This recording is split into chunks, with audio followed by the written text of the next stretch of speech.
Ganyan din kami ng mga anak ko. Teka lang, alam niyo ba itong si Michael ko? Scholar to! Scholar to! Ang taas ng mga grade na ito sa buong angkan namin. Siya lang ang natungtong ng private. Sa taas ng grade na ito, konti lang binabayaran namin tuition fee. Paano? Bagay sa ito, bagay sa ito.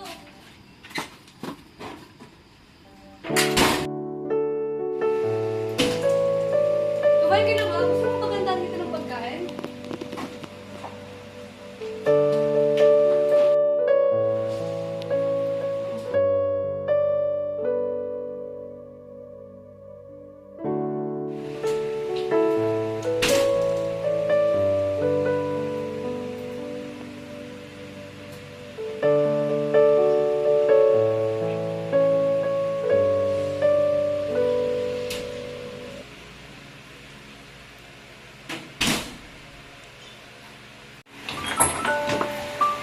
Ang laki-laki mo na.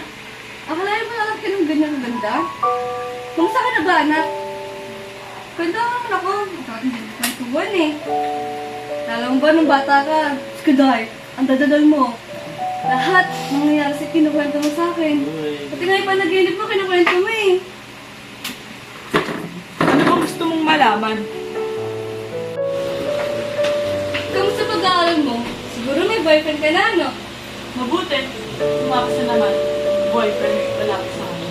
Oo naman, huwag ka muna magpa-boyfriend. Masyado ka pang bata. Ano yan?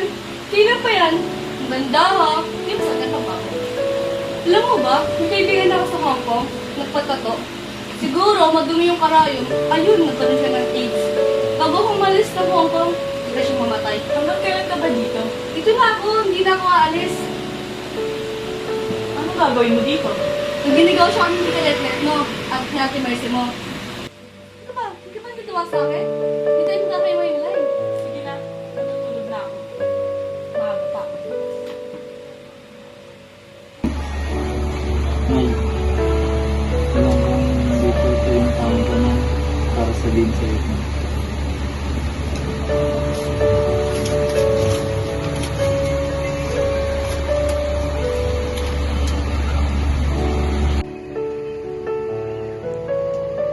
Ano ko ba'y papaliwanag sa mga anak natin na ikaw ang unang nag-abroad? Hindi ko naman ginusto to. Pero anong ginawa mo? Umuwi ka dahil hindi mo kayang mag-isa sa abroad. Diba maliit lang naman ang hinihingi ko? Maayos na tahanan, mahusay na paaralan para sa mga anak natin. Kahit na maituwid lang natin pang araw-araw na buhay. Pero mas mahal ko ang mga anak ko kaysa sa aking sarili. Kaya mas pinili kong mag-abroad para maitaguyod lang kayo.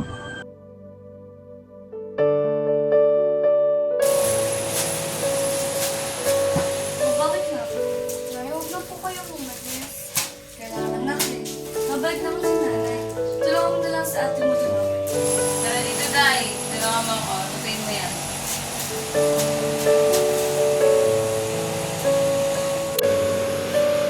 Oh, at mga Biyernes Santo mga mukha ninyo.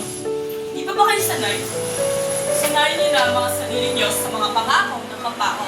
At sanayin niyo na rin sa sarili niyo na wala na tayong patulong dito. Tuyo na naman ang ulam. Hindi bale. Pag nagpadala ulit ng pera yan, marami na ulit tayo ulam. Hindi lang ulam ha, meron pa tayong sapatos, damit, pabango, at bags. Ate, tama na sabi. Mika, dali mo doon sa kwarto. Sige na, Dutes. Tulungan ka sa ating Mika mo. Punta na sa kwarto. Sige na. Pwede ba? Tigilan mo na nga ang pagtawag sa kanila na anak. Mamimis pa ni Dada yan eh. Aalis ka rin naman. Ikaw na naman hindi ko bigla sa akin eh. 1, 2, 3, 4, 5, 6, 6 na linggo. Tingnan natin kung hindi ulit si Tita Lorna ang magiging nanay ng mga yan. Ano ba talaga gusto mo, Kyla? Ha? Di ba ito ang gusto mo? Yung pinapatulong mo kumalas? Oo, at sana huwag ka nang bumalik.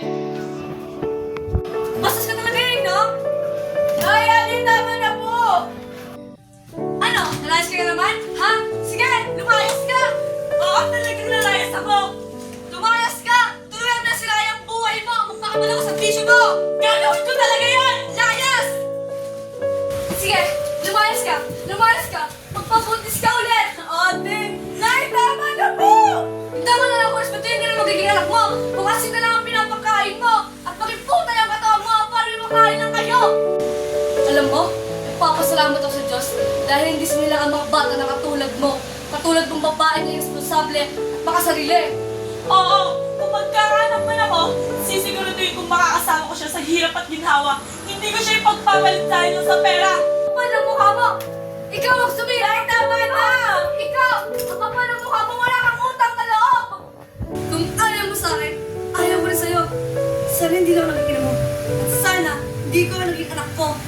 Ngayon, kung iniisip ko na sana hindi ako naging mo, sana iniisip ko na rin na hindi itong buhay at pinili ko para sa inyo.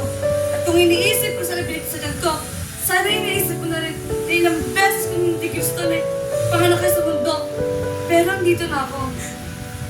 Andyan na kayo. Kahit sa lupalat ng mundo, dala-dala ko ang obligasyon ko na bigyan kayo magandang buhay dahil mahal ko kayo. Hindi mo ako naiintindihan. Hindi ko ginusto lahat ng mga binigay mo sa akin. Ikaw ang may gusto nun. Lahat ng mga yan, ikaw ang may gusto nun. Hindi ko ginusto yan.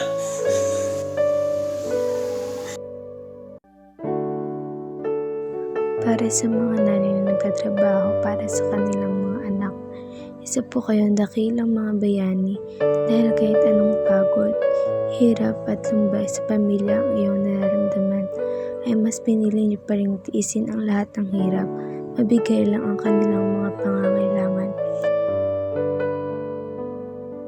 Lahat ng mga paghihirap nila ay para sa ating mga anak, kaya tayo ang susukli sa lahat ng kanilang pagsasakripisyo para sa atin. Bilang mga anak, mahalin natin ang ating mga magulang ng buong puso.